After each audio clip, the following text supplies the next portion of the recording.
Hello everyone, welcome to quiz GK 360।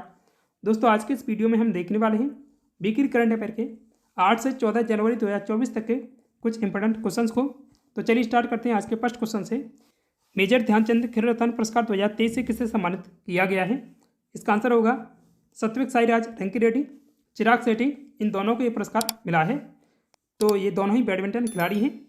Major Dhyanchand खेल रत्न पुरस्कार का पहले नाम था राजीव गांधी खेल रत्न पुरस्कार, लेकिन इसका नाम बदलकर 2021 में इसका नाम बदला गया है। तब इसका नाम मेजर ध्यानचंद खेल रत्न पुरस्कार किया गया है और इसमें पुरस्कार राशि दी जाती 25 लाख रुपए की।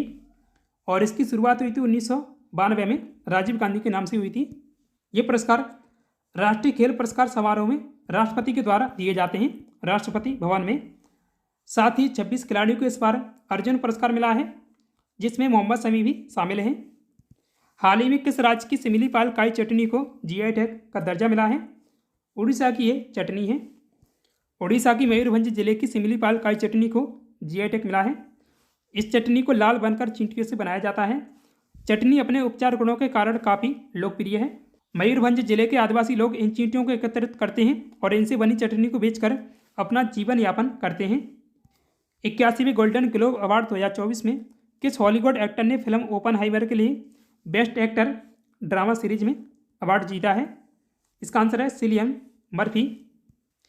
7 जनवरी को अमेरिका के कैलिफोर्निया स्थित लॉस एंजल्स के बेवरली हिल्टन होटल में 81वीं गोल्डन ग्लोब अवार्ड सेरेमनी का आयोजन किया गया।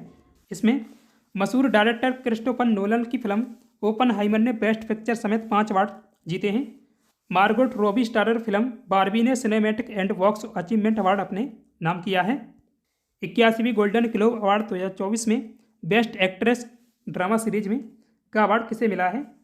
लिली ग्लैडस्टोन को अवार्ड दिया गया है।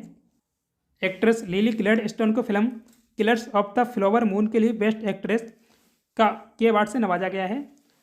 यह अवार्ड साल 2023 के लिए प्रदान किए गए हैं। गोल्डन ग्लोब अवार्ड 2024 में बारबी को सबसे ज़्यादा 9 और ओपनहाइमर को 8 कैटेगरी में नॉमिनेशन मिले हैं। बेस्ट फिल्म म्यूजिकल या कॉमेडी कैटेगरी में फिल्म पुअर थिंग्स विनर रही है। टीवी सीरीज ड्रामा कैटेगरी में सक्सेशन ने सबसे ज़्यादा 4 अवार्ड्स अपने नाम किए हैं। गोल्डन ग्लोब अवार्ड की शुरुआत हुई थी 1944 में और ये अवार्ड दिए जाते हैं अमेरिका के द्वारा। गैब्रियल अटल किस देश के सबसे युवा प्रधानमंत्री बने हैं? इसका आंसर है फ्रांस के। साथ ही वे फ्रांस के पहले समलैंगिक प्रधानमंत्री भी बने हैं। फ्रांस की राजधानी पेरिस और इसकी मुद्रा है यूरो। फ्रांस के राष्ट्रपति इमैनुअल मैक्रोन ने गैब्रियल अटल को देश का प्रधानमंत्री नियुक्त किया है। गैब्रियल अटल इससे पहले मैक्रोन सरकार में शिक्षा मंत्री के पद पर नियुक्त थे। गैब्रियल अटल ने पूर्व प्रधानमंत्री एलिजाबेथ वॉरेन की जगह ली है। मुंबई महाराष्ट्र में देश के सबसे लंबे सीवरेज या समुद्री पुल अटल सेतु का उद्घाटन किसने किया है? इसका आंसर है पीएम नरेंद्र मोदी। यह ब्रिज मुंबई को नवी मुंबई से जोड़ेगा। अटल सेतु की कुल लागत है 17,843 करोड़ रुपए। पीएम मोदी ने इस पुल की आधारशिला दिसंबर 2016 में रखी थी। 21.8 किलोमीटर लंबी 6 लेन वाले ब्रिज को मुंबई ट्रांस हार्बर सीलिंग यानी MTHL के नाम से जाना जाता है। इस पुल का 16.5 किलोमीटर का हिस्सा समुद्र पर है, जबकि 5.5 किलोमीटर का हिस्सा जमीन पर है। ब्रिज पर मोटरसाइकिल, मोपेड, तिपहिया वाहन, ऑटो और ट्रैक्टर नहीं चलेंगे। 4 wheeler, mini bus, 2 axle vehicle की मैक्सिमम स्पीड 100 किलोमीटर प्रति घंटा निर्धारित की गई है। पुल के आसपास भाभा परमाणु अनुसंधान केंद्र यानी BARC, ONGC, JNPT जैसे संवेदनशील एरिया हैं। यह पुल दुनिया का 12वां सबसे लंबा समुद्री पुल है। देश की पहली AI सिटी कहाँ बन रही है? इसका आंसर है लखनऊ में। हेनले पासपोर्ट इंडेक्स 2024 में दुनिया भर में कुल कितने देश टॉपर हैं? 6 देश इसमें टॉपर हैं। इस लिस्ट में Japan, Singapore, Spain, France, Italy और जर्मनी के पासपोर्ट दुनिया के सबसे पावरफुल पासपोर्ट हैं। इस लिस्ट में भारत को 80वां स्थान मिला है। साल 2023 में भी भारत की यही रैंक थी, यानी 80वें स्थान पर था 2023 में भी। हाल ही में किस देश की बीट्राइस चेवेट ने 5 किलोमीटर मैराथन दौड़ में महिलाओं का विश्व रिकॉर्ड तोड़ा है? इसका आंसर है केन्या की भी निवासी हैं। केन्या की बीट्राइस चेवेट ने बार्सिलोना में महिलाओं की 5 किलोमीटर मैराथन दौड़ में 14 मिनट 13 सेकंड का समय लेकर विश्व रिकॉर्ड तोड़ा है। चेवेट ने 2021 में इथियोपिया की सेनबेरे टेफरी द्वारा निर्धारित 14 मिनट और 29 सेकंड के समय के पिछले महिला विश्व रिकॉर्ड को तोड़ा है। पुरुषों की यह दौड़ डोमिनिक लोबालू जो स्विट्जरलैंड के हैं ने 13 मिनट 12 सेकंड में जीती है। संयुक्त राष्ट्र में भारत का स्थायी प्रतिनिधि किसे नियुक्त किया गया है? इसका आंसर है अरिंदम बागची। अरिंदम बागची इससे पहले भारत के विदेश मंत्रालय में अतिरिक्त प्रवक्ता थे। किस राज्य सरकार ने पहला बैसाख को अपना राज्य दिवस घोषित किया है? इसका आंसर है पश्चिम बंगाल। पश्चिम बंगाल की मुख्यमंत्री ममता बनर्जी हैं। सीवी आनंद बोस पश्चिम बंगाल के राज्यपाल हैं। कोलकाता पश्चिम बंगाल की राजधानी है। पहला बैसाख बंगाली लोगों का पारंपरिक नववर्ष दिवस है। चंद्र सौर बंगाली कैलेंडर के अनुसार त्यौहार बैसाख के पहले महीने के पहले दिन ही होता है। हालांकि भारत में यह त्यौहार हर साल 14 या 15 अप्रैल को आयोजित किया जाता है। इस उत्सव को 2016 में यूनेस्को द्वारा सांस्कृतिक विरासत के रूप में नामित किया गया था। बिम्स्टेक के पहले भारतीय महासचिव कौन बने हैं?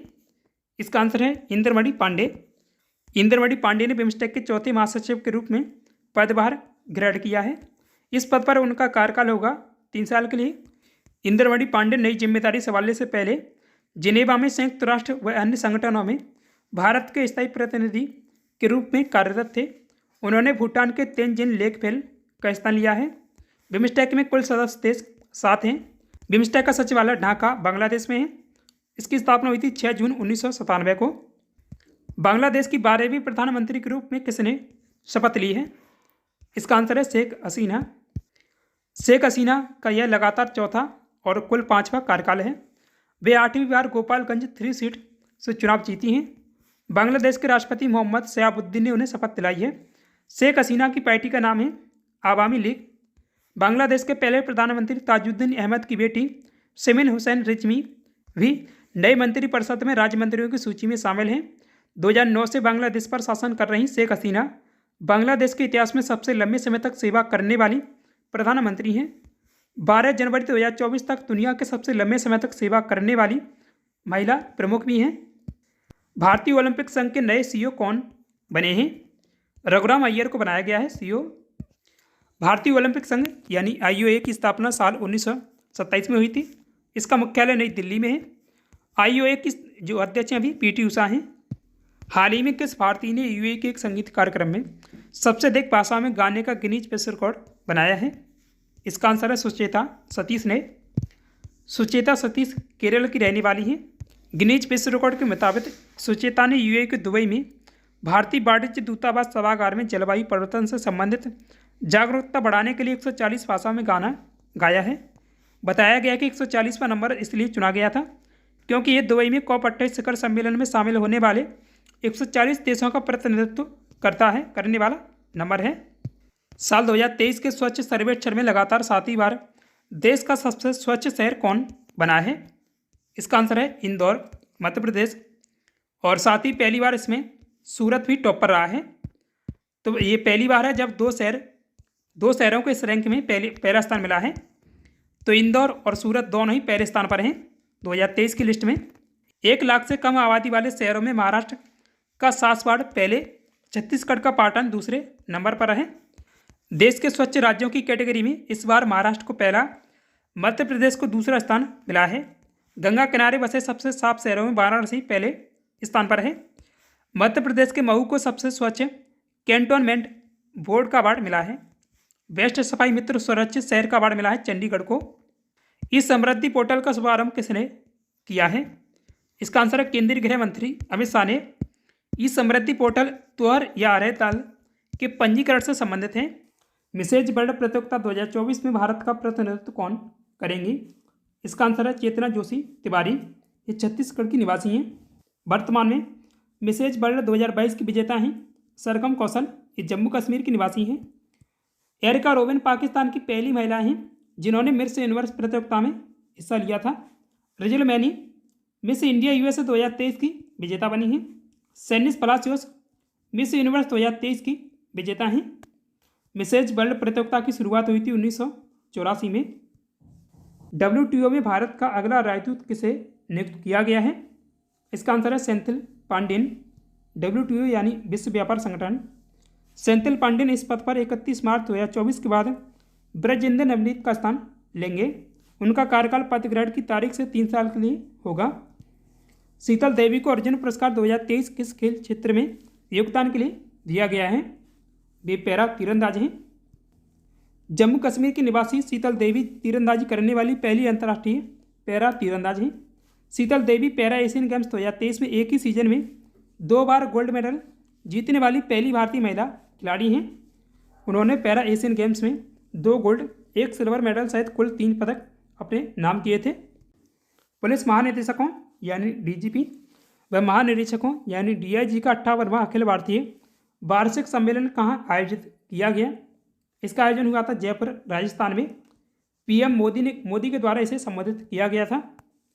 जनवरी 2024 में ब्रिक्स समूह में कितने नए सदस्य देश बने हैं? 5 इसके नए सदस्य देश बने हैं। 5 इसमें पहले थे ब्राज़ील, रूस, इंडिया, चाइना और साउथ अफ्रीका। ब्रिक्स की स्थापना हुई थी 2006 में। साउथ अफ्रीका इसमें शामिल हुआ था 2010 में। तब से इसका नाम पड़ा है ब्रिक्स। अब ब्रिक्स 10 देशों का समूह हो गया है। जो नए देश इसमें शामिल हुए हैं वही मिस्र, इथोपिया, ईरान, सऊदी अरब, संयुक्त अरब अमीरात। 2 दिवसीय वैश्विक निवेश सम्मेलन 2024 का आयोजन कहाँ किया गया? इसका आयोजन हुआ था चेन्नई, तमिलनाडु में। केंद्रीय वाणिज्य मंत्री पीयूष गोयल ने इसे संबोधित किया था। 12 जनवरी को स्वामी विवेकानंद की जयंती पर महाराष्ट्र के नासिक में 27वें नेशनल यूथ फेस्टिवल का उद्घाटन किसके द्वारा किया गया? पीएम मोदी ने इसका उद्घाटन किया है। 12 से 16 जनवरी तक होने वाले इस फेस्टिवल में कई कार्यक्रमों का आयोजन किया जाएगा। 2024 में इसकी थीम है विकसित भारत @ 2047 युवाओं के द्वारा हर साल राष्ट्रीय पक्षी दिवस कब मनाया जाता है? इसका आंसर होगा 5 जनवरी। राष्ट्रीय पक्षी दिवस मनाने की शुरुआत हुई थी 2002 में। अमेरिका में इसकी शुरुआत की गई थी। हाल ही में केंद्र सरकार ने उत्तर प्रदेश के किस एयरपोर्ट को इंटरनेशनल एयरपोर्ट का दर्जा दिया है? इसका आंसर होगा Ayodhya airport. Ayodhya railway station का नाम बदलकर अयोध्या धाम किया गया था। इसके बाद अयोध्या एयरपोर्ट का नाम बदलकर महर्षि वाल्मीकि इंटरनेशनल एयरपोर्ट धाम कर दिया गया था। अभी तक इस एयरपोर्ट को मर्यादा पुरुषोत्तम श्री राम इंटरनेशनल एयरपोर्ट कहा जाता था। हाल ही में oil and natural gas corporation ने अपने फ्लैक्स गहरे पानी के प्रोजेक्ट से पहली बार कच्चे तेल का उत्पादन कहाँ शुरू किया है? इसका आंसर है कृष्णा गोदावरी बेसिन में। कृष्णा गोदावरी बेसिन आंध्र प्रदेश से कुछ दूरी पर है, बंगाल की खाड़ी में। इंडियन एयरफोर्स ने किस राज्य या केंद्र शासित प्रदेश में पहली बार C-130J सुपर हरक्यूलिस विमान की नाइट लैंडिंग कराई है? इसका आंसर है कारगिल, लद्दाख में। आईसीसी की ताज़ा टेस्ट रैंकिंग पुरुषों में कौन सी टीम भारत को पीछे छोड़कर नंबर 1 टीम बन गई है? ऑस्ट्रेलिया बनी है। 27 दिसंबर 2023 को जारी आईसीसी टेस्ट बैट्समैन रैंकिंग में न्यूजीलैंड के केन विलियमसन पहले नंबर पर हैं। आईसीसी टेस्ट गेंदबाज रैंकिंग में भारत के रविचंद्र अश्विन पहले नंबर पर हैं और टेस्ट ऑलराउंडर रैंकिंग में भारत के रविंद्र जडेजा पहले नंबर पर बने हुए हैं। किस राज्य सरकार ने आपदाओं की पूर्व चेतावनी के लिए राहत वाड़ी केंद्र लॉन्च किया है? उत्तर प्रदेश सरकार के द्वारा ये लॉन्च किया गया है। भारत की पहली महिला शिक्षिका सावित्रीबाई फुले की जयंती कब मनाई जाती है? 3 जनवरी को इनकी जयंती मनाई जाती है। देश में लड़कियों के लिए पहला स्कूल 1848 में सावित्रीबाई फुले ने पुणे महाराष्ट्र में खोला था। समाज सुधारक सावित्रीबाई फुले का जन्म 3 जनवरी 1831 को महाराष्ट्र के नायगांव में हुआ था। उनका निधन 10 मार्च 1897 पुणे महाराष्ट्र में हुआ था। सावित्रीबाई फुले के पति ज्योतिराव फुले थे। हाल ही में फ्यूल सेल तकनीक का सफल परीक्षण किसने किया है? इसका आंसर होगा इसरो। इसे आप डिटेल में देख लीजिएगा। देश के पहले स्वदेश निर्मित स्टारलाइनर ड्रोन दृष्टि-10 नौसेना को किसने सौंपा है? अडानी ग्रुप के द्वारा ये बनाया गया है। आंसर होगा ऑप्शन नंबर बी। हैदराबाद में नौसेना प्रमुख एडमिरल हरि कुमार की मौजूदगी में भारतीय नौसेना को पहला स्वदेशी medium altitude long endurance drone मिला है। इस ड्रोन का नाम है दृष्टि स्टारलाइनर अनमैन्ड एरियल व्हीकल यानी यूएवी। दृष्टि-10 स्टारलाइनर ड्रोन को अडानी डिफेंस एंड एरोस्पेस ने अपने हैदराबाद फैसिलिटी में तैयार किया है। इस ड्रोन को तैयार करने के लिए इजरायल की डिफेंस कंपनी एलिवेट सिस्टम के जरिए किए गए टेक्नोलॉजी ट्रांसफ़र की भी मदद ली गई है। किस राज्य सरकार ने उत्तर प्रदेश की अयोध्या राम नगरी दर्शन के लिए श्री रामलला दर्शन यात्रा योजना शुरू करने की घोषणा की है? इसका आंसर है छत्तीसगढ़। छत्तीसगढ़ के पहले आदिवासी सीएम हैं विष्णु देव साय और वे छत्तीसगढ़ के चौथे सीएम भी बने हैं। किस राज्य के मुख्यमंत्री हेमंत बिस्व शर्मा ने मुख्यमंत्री महिला उद्यमिता अभियान यानी MMUA के तहत नई वित्तीय सहायता योजना की घोषणा की है? इसका आंसर है असम और इसमें बच्चों की सीमा तय की गई है। जनरल और OBC के लिए 3 बच्चों की सीमा निर्धारित की गई है और SC और ST के लिए 4 बच्चों की सीमा निर्धारित की गई है। तब इसका लाभ ले सकते हैं, यानी इससे ज़्यादा नहीं होने चाहिए, तब इसका लाभ ले सकेंगे। किस मंत्रालय ने छात्रों के लिए प्रोग्राम शुरू किया है? शिक्षा मंत्रालय के द्वारा ये प्रारंभ किया गया है। इसमें 9वीं से 12वीं कक्षा के चयनित छात्रों के लिए 1 सप्ताह तक चलने वाला आवासीय कार्यक्रम है। भोपाल स्थित अखिल भारतीय आयुर्विज्ञान संस्था यानी एम्स में ड्रोन स्टेशन बनाया गया है। इसका उद्घाटन किसने किया है? इसका आंसर है मनसुख मंडाविया और ये सेंट्रल इंडिया में पहली व्यवस्था होगी। साथ ही प्रदेश की यह ऐसी पहली व्यवस्था है जहां ड्रोन के माध्यम से ग्रामीण इलाकों में दवाएं पहुंचाई जाएंगी। प्रतिवर्ष विश्व हिंदी दिवस कब मनाया जाता है? तो 10 जनवरी को यह दिवस मनाया जाता है। 10 जनवरी 1975 को नागपुर महाराष्ट्र में पहले विश्व हिंदी सम्मेलन का आयोजन किया गया था। इसका उद्घाटन तत्कालीन प्रधानमंत्री इंदिरा गांधी जी के द्वारा किया गया था। साल 2006 में पूर्व प्रधानमंत्री मनमोहन सिंह ने विश्व हिंदी सम्मेलन की वर्षगांठ के मौके पर हर साल 10 जनवरी को विश्व हिंदी दिवस मनाए जाने के रूप में घोषणा की थी। दुनिया भर में हिंदी के प्रचार प्रसार के लिए और इसे बढ़ावा देने के लिए विश्व हिंदी दिवस मनाया जाता है। 2024 में विश्व हिंदी दिवस की थीम है हिंदी पारंपरिक ज्ञान और कृत्रिम बुद्धिमत्ता को जोड़ना। वहीं 14 सितंबर 1949 को हिंदी को राजभाषा का दर्जा मिला था। इसी के उपलक्ष्य में हर साल 14 सितंबर को राष्ट्रीय हिंदी दिवस मनाया जाता है। तो 14 सितंबर को राष्ट्रीय हिंदी दिवस और 10 जनवरी को विश्व हिंदी दिवस मनाया जाता है। हाल ही में रक्षा मंत्रालय में एडिशनल सेक्रेटरी और डायरेक्टर जनरल यानी अतिरिक्त से नियुक्त किया गया है। समीर कुमार सिन्हा को बनाया गया है। रक्षा मंत्रालय में और भी नियुक्तियां हुई हैं, उन्हें आप यहाँ से देख लीजिएगा। मारियो जागालो का निधन हो गया। वे किस देश के फुटबॉलर थे? इसका आंसर है ब्राज़ील की ओर से एक खिलाड़ी के रूप में 2 और कोच और सहायक कोच के रूप में एक विश्व कप खिताब जीतने वाले फुटबॉलर मारियो जागालो का निधन हो गया। जागालो पहले ऐसे व्यक्ति हैं जिन्होंने एक खिलाड़ी और एक कोच के रूप में विश्व कप जीता था। हाल ही में किस कंपनी ने दुनिया की पहली ट्रांसपेरेंट स्मार्ट टीवी पेश की है? इसका आंसर होगा LG। हाल ही में किस देश ने 110 साल बाद डॉग या कुत्ता मीट पर बैन लगाया है? साउथ कोरिया ने बैन लगाया है। नए कानून में कई धाराएं हैं जिन्हें पूरी तरह से साल 2027 तक अमल में लाया जाएगा। साउथ कोरिया में डॉग मीट खाने की परंपरा 110 साल पुरानी है। अगर किसी ने कानून तोड़ा तो उसे 3 साल जेल या जुर्माना देना होगा। वहीं भारतीय राज्य नागालैंड के सेक्रेटरी ने 2020 में ऑर्डर जारी कर डॉग मीट के इंपोर्ट और एक्सपोर्ट पर बैन लगा दिया था। किसके द्वारा गुजरात के गांधीनगर में वाइब्रेंट गुजरात समिट के 10वें एडिशन का उद्घाटन किया गया है? इसका आंसर होगा PM Narendra Modi. Vibrant Gujarat global summit का 10वें edition gateway to the future theme पर आधारित है।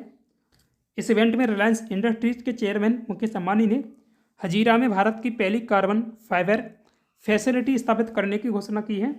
वाइब्रेंट गुजरात की शुरुआत साल 2003 में तत्कालीन मुख्यमंत्री नरेंद्र मोदी ने की थी। हॉकी इंडिया ने हाई परफॉर्मेंस डायरेक्टर के रूप में हरमन क्रूज की नियुक्ति की है। वे किस देश के निवासी हैं? आंसर है नीदरलैंड के। वियतनाम की इलेक्ट्रॉनिक वाहन निर्माता कंपनी विनफास्ट ने भारत में अपना संयंत्र कहाँ स्थापित करने की घोषणा की है? आंसर होगा तमिलनाडु में। वियतनाम की कंपनी विनफास्ट भारत में अपने संयंत्र पर $2 अरब खर्च करेगी। भारत दुनिया का तीसरा सबसे बड़ा वाहन बाजार है। वासुदेव पांडे किस देश के पूर्व प्रधानमंत्री थे जिनका भी हाल ही में निधन हो गया? इसका आंसर होगा त्रिनाड और टोबैगो। वासुदेव पांडे विदेश में सत्ता संभालने वाले भारतीय मूल के पहले नेता थे। त्रिनाड और टोबैगो गणराज्य कैरिबियन यानी अमेरिका का एक उपक्षेत्र है में बसा सबसे दक्षिण में द्वीपीय देश है। यह 2 द्वीपों त्रिनाद और टोबैगो वाला देश है। इसकी राजधानी पोर्ट ऑफ स्पेन और मुद्रा है डॉलर। सांख्यिकी और कार्यक्रम क्रियान्वयन मंत्रालय की ओर से जारी आंकड़ों के अनुसार चालू वित्त वर्ष यानी 2023-24 में भारत की विकास दर कितने प्रतिशत रहेगी? इसका आंसर होगा 7.3%। उस्ताद राशिद खान का अभी हाल ही में निधन हो गया। वे किस क्षेत्र के लिए प्रसिद्ध थे? इसका आंसर होगा सिंगर। राशिद खान प्रसिद्ध हिंदुस्तानी शास्त्रीय गायक थे। उन्हें 2006 में पद्मश्री और 2022 में पद्म भूषण से सम्मानित किया गया था। प्रवासी भारतीय दिवस कब मनाया जाता है? इसका आंसर होगा 9 जनवरी को। यह दिवस पहली बार 2003 में मनाया गया था। महात्मा गांधी 9 जनवरी 1915 को दक्षिण अफ्रीका से भारत आए थे। इसके उपलक्ष्य में यह दिवस मनाया जाता है। उज्जैन में श्री महाकाल लोक में देश के पहले हेल्दी और हाइजीन फूड स्ट्रीट प्रसादम का लोकार्पण किसके द्वारा किया गया है? एमपी के मुख्यमंत्री मोहन यादव ने इसका लोकार्पण किया है। नई दिल्ली में नेशनल मेगा पैक्स कॉन्क्लेव 2024 की अध्यक्षता किसने की है? केंद्रीय गृह मंत्री अमित शाह ने इसकी अध्यक्षता की है। हाल ही में किस भारतीय पड़ोसी देश के सुप्रीम कोर्ट ने किसी सांसद या विधायक को आजीवन आरोग्य करार दिए जाने वाले कानून को रद्द कर दिया है? इसका आंसर होगा पाकिस्तान। ये कुछ बदलाव किए गए हैं, इन्हें भी आप देख लीजिएगा। किस देश के फुटबॉलर और कोच फ्रेंच बेकन बाउर का 78 साल की उम्र में निधन हो गया? इसका आंसर होगा जर्मनी। फ्रेंच ने जर्मनी को 2 बार वर्ल्ड चैंपियन बनाया था। फ्रेंच बेकन बाउर को उनके बेहतरीन खेल और कप्तानी के चलते उन्हें निकनेम ढेर केसर दिया गया था, जिसका मतलब है बादशाह। तो आज के लिए इतना ही। आपके लिए आज का टेस्ट क्वेश्चन है, 5वीं बार बांग्लादेश की प्रधानमंत्री कौन चुनी गई हैं? तो इसका आंसर आप कमेंट में कमेंट करें। दोस्तों, उम्मीद है आपको वीडियो पसंद आएगा। वीडियो को लाइक कीजिएगा। साथ ही डेली ऐसी वीडियो पाने के लिए अपने क्विज जीके 360 यूट्यूब चैनल को सब्सक्राइब भी कीजिएगा। Thanks for watch this video.